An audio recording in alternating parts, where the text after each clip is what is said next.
What is up, enthusiasts? It is CEDAR here, and welcome back to another one of my videos. So, as the 2022 theme park season comes to a close, we have a lot to look forward to coming in 2023.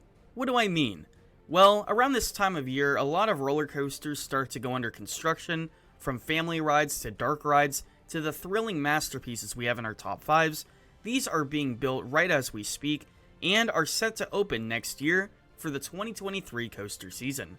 This happens every year, but around this time of year we love to speculate and look at some of these projects, and today I wanted to talk about my 10 favorites.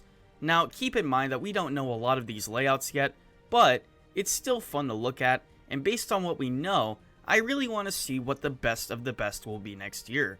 Now we definitely have a lot, but not as much as other years. Obviously, for a few reasons like the pandemic and the economy right now, we aren't seeing as big of projects as we used to, but nonetheless, we are still seeing some pretty big feats being taken. So let's look at those. This is Cedar Flags, and today I want to celebrate the best new roller coasters that will be coming next year. So before I get into the list, I want to mention a few honorable mentions, and I have 3 specifically. The first one is not a roller coaster. In fact, it is a flat ride coming to Canada's Wonderland. It is Tundra Twister, which is, well, a brand new, one-of-a-kind Mondial flat ride. And this ride looks absolutely incredible. In fact, it could be one of the best flat rides in existence. The next honorable mention is Catapult Falls. I wanted to mention it because it's also a new one-of-a-kind experience, being an intimate launched log flume. And finally, the third honorable mention is RMC Wildcat. Now, it is late October, and usually Hershey Park decides to announce their roller coasters around August, so we don't really know what's happening with this ride. It doesn't look too big of a project to be done by 2024, but who knows, there could be a lot more to it, and we may not see this thing afloat until 2024. But without further ado, let's get into what I think is the top 10. Starting us at the number 10 spot, we have Matugani. This is a relocated intimate accelerator from Kanonen at Liseberg in Sweden, and is coming to Lost Island in Iowa. So why is this important? Well, with stuff like Top Thrill Dragster being removed and Accelerator having an uncertain future, a new intimate accelerator in the US is pretty exciting, especially in a region that was nowhere near any of these. Sticking with the theme of relocated rides, coming in at the number 9 spot, we have Triple Loop at Indiana Beach in Indiana. When this ride was announced, I was extremely shocked. Being relocated from La Fiera in Mexico, this rare Schwarzkopf model definitely looks intimidating. From those triple loops to the long sprawling layout and a tiny plot, this ride looks incredible, and like I said, very intimidating. This is definitely going to be one of the headline attractions at this smaller park. Coming in at the number 8 spot, we have our first ground-up attraction on the list, Hot Wheels at Mattel Adventure Park near Phoenix, Arizona. This will be an opening day attraction when it opens up with the park in 2023, and I have to say, it definitely looks like the best ride there. This is a Chance Hyper GTX, which if you don't know, there's only one currently existing, Lightning Run at Kentucky Kingdom. Now, despite it being the same ride model, they are definitely 2 different roller coasters within its own. This ride has inversions while Lightning Run doesn't, and the layouts are completely different. But I still look forward to see how this ride runs along with the rest of Mattel Adventure Park. For our number 7 spot, we are going to go overseas to Norway. TusenFryd is a park there that has an incredible intimate accelerator in Speed Monster, but that roller coaster is definitely going to have a run for its money when Storm opens. This is their new for 2023 edition, and it is a unique Gerstlauer invert. We have not seen many of these all around the world yet, and I have to say that makes it all more exciting. It has a swing launch, it has very unique elements, and on top of that, it has a terrain aspect to it. And even though the layout is slightly shorter than I would have thought, it still looks like a very intriguing ride, and something I definitely look forward to riding in the future. Now, the number 6 spot is definitely an interesting one. Going to Poland's Energylandia for its newest edition, we are looking at a brand new tilt coaster by Vekoma. Now, recently Vekoma has talked about their new modern edition tilts, so they're adding one for 2023. But the only problem is we don't know too much information about it yet. All we know is that it's going to be a Vekoma tilt coaster, and it's going to have these elements listed on the screen. Now, they mentioned that these elements will be on the ride, and just looking at some of these elements alone, this ride looks to be incredible. Once again, we do not know the layout, but if we see these elements included on the ride, this is going to be one incredible experience and could be one of the best roller coasters at this world-renowned park.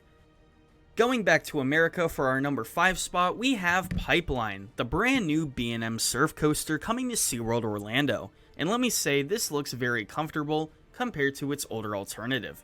The trains and the restraints look great, and the layout itself with the standing advantage definitely looks intriguing. So if this prototype model is successful, I could definitely see this being a success going all around the world.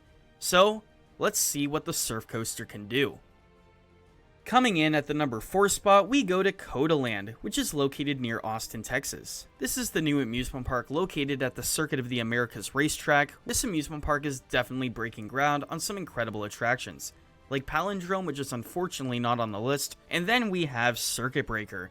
Now this is another one of those Vekoma tilt coasters I was mentioning, but what makes this one a little more important is that this will be the first second generation Vekoma in the United States. You have that incredible tilt drop, which has not been seen in the United States, and then some very wonky elements, especially that one right after the drop, which combines both the forces of an Immelman and a beautiful looking airtime hill. Other than that, you have some low to the ground airtime moments, and some low to the ground Mosasaurus-like inversions. This ride is short, but is definitely a sweet one when it will open. And just like that, we are in the top 3. Starting off with our number 3 spot, we have the Batman themed Intamin Blitz at Parque Warner Madrid in Spain. This new Intamin Blitz coaster looks very similar to a coaster I have personally ridden, Velocicoaster at Islands of Adventure, but with a few additional elements, including that top hat having a beyond vertical drop. Other than that, this ride definitely focuses more low to the ground. You have some airtime hills that go into trenches, and very low to the ground corkscrews. One of my favorite parts of the ride is at the very end, where you go up a small vertical spike and then go reverse back into the station. A very unique feature, and definitely something that will end off an incredible Intamin Blitz just like this. I was really wrestling with this and the number 3 spot to see what would take the higher spot, but I think that Toutatis at Parc Astérix is just slightly better. This is another Intamin Blitz coaster opening up next year, and this layout looks absolutely incredible. It's very similar to a ride like Pantheon at Busch Gardens, opening up this past year, but with even more elements added to it. The first launch area definitely provides some more low to the ground elements, while that swing launch will provide some incredible forces, but the thing that really popped out to me is the second half of the ride. You have these low to the ground airtime hills and switchbacks, a 0G stall, a classic camelback, and a wave turn, and a double up to end the ride. This whole ride looks action-packed without any breaks, and I think that is what I'm looking forward to most. This ride looks extremely well-rounded, and really includes everything you want in a roller coaster. You have a swing launch which is very unique, and you have forces of all kinds. You'll have hang time, air time, positive and negative forces. You'll even have some lateral forces it looks like, in elements like the S-bend. And with the beautiful scenery around this ride, that will only add to the experience. And this could potentially be one of the best rides in Europe, if not the world. But a coaster that looks slightly better is a roller coaster that isn't opening up at a major park, but in FEC in Atlanta. Coming in at the number 1 spot, we have the one and the only Aireforce 1 opening at Funspot in Atlanta, Georgia. This ride looks absolutely bonkers. Now keep in mind, when I made this video, I thought of 2 different factors for the rides. 1, is it going to be a great ride? And 2, is it going to be innovative, something you didn't expect? Looking at some of the elements on this ride, you have that incredible first drop, the incredible dive loop, the stall, that outward bank turn that is absolute eye candy, and my favorite element on the ride, the double up. That double up looks like one of the greatest airtime moments of all time. And the ride is not done there. You have a set of inversions, and then to end off the ride, you have a quad down. So, is this ride innovative? Could you imagine a ride with an outward bank turn, a double up, a stall, and a quad down in the same ride? Well, we are going to have it soon. And to top that all off, this is going to be at a smaller park, and it once was an FEC that only had smaller coasters and go-karts. So this is definitely a step forward, and possibly the attraction that will change the course of Funspot's future.